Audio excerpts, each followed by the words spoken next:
Hi hello నమస్తే అస్సలం వాలేకుం. ఎలా ఉన్నారండి మీరందరూ?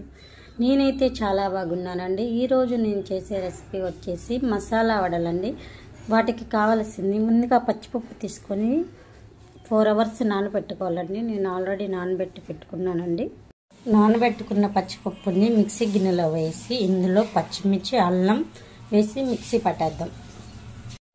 ఇప్పుడు మనం మిక్సీ పట్టుకున్న పిండిలో ఉల్లిపాయ వేద్దాం, పుదీనా, కరివేపాకు, కొత్తిమీర వేసి కలుపుకోవాలండి. మెత్తగా ఉండకూడదు వడకంటే. ఇప్పుడు బాండీ పెట్టుకొని ఆయిల్ వేద్దామండి.